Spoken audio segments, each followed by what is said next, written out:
All right, guys, I ran into another issue with my brake system, and it's pretty much bad news. I have the wrong master cylinder on this car, and this master cylinder I called Willwood back in 2013 and got a part number from. What master cylinder I needed that fit my car with the factory brake pedal.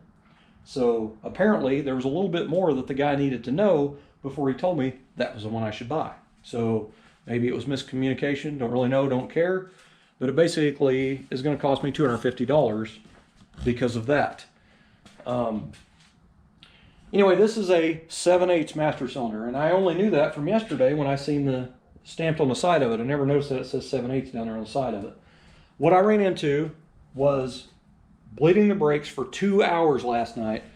The pedal on the car goes almost all the way to the floor. It's an inch off the floor, but it does it every time, no matter where. You can pump it 3 times, 4 times, inch off the floor every time. It's not on the floor, it's about an inch up.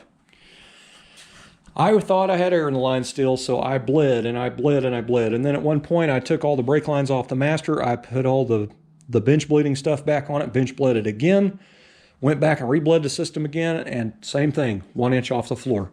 So did a lot of research on the internet last night, got more confused than anything, because you'll have one guy say that this is what you need to do, and you got the other guy saying this is what you need to do. So I called Willwood Tech this morning and talked to them, and I found out some information. So that's why I thought I would pass it on, because you'll get those guys that tell you exactly what you need, and they may not know.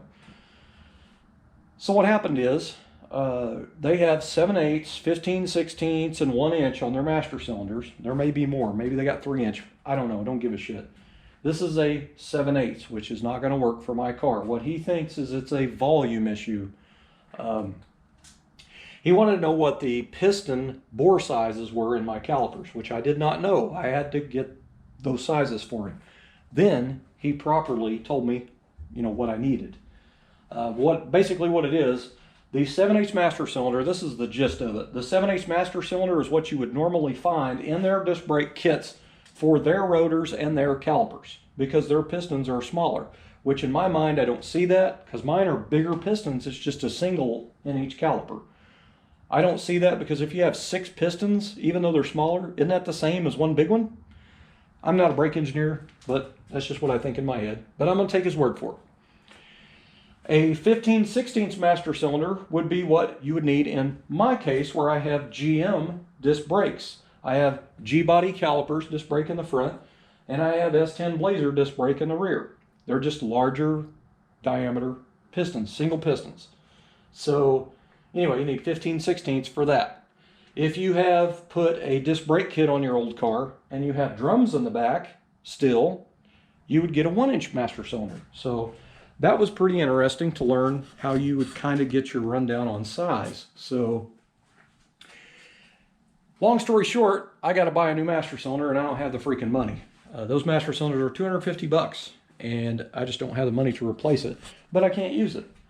So I guess I'm going to have to jump off of this for a while. It just bugs me to no end, because when I get started on something, I want to finish it, that particular system. But anyway, I'm pretty much screwed now, so I don't know what I'm going to do. Probably just going to have to wait on it. I thought about putting it on the credit card, because the show's a month and 3 weeks away, and I need that master cylinder. So anyway, that's where I'm at. But it's the first time I've done disc brake on the rear of any Tri-5. This is my very first disc brake rear end I've put in on my cars, and it's the first time I've ever used an adjustable proportioning valve. And that's another thing I just found out about. A long time ago, I was having a conversation with a buddy of mine. He was saying those adjustable proportioning valves, you turn them all the way out, and that's pretty much where it would need to be. And I found out that that is incorrect. You turn it all the way in till it stops, and then turn it out one full turn, and then that's your ballpark. That's where you start before you fine tune it. So I had that thing turned like 10 turns out. So I asked the tech if that was the issue, and he said no, he didn't think that was the issue either. So after I hung up from him, I went in there and turned all the way down, and then turned it out one turn, and then tried the brakes and everything, and it didn't change anything. So anyway, I need a new master cylinder. That kind of sucks. I'm thinking at this point it's probably going to be best if I just quit for the day, because I'm already pretty pissed off, And if I start working on something else and something else goes wrong, it's probably not going to end well for whatever goes wrong. So anyway, I guess I'm going to figure out what I'm going to do. So anyway, that's the issue with my brakes now.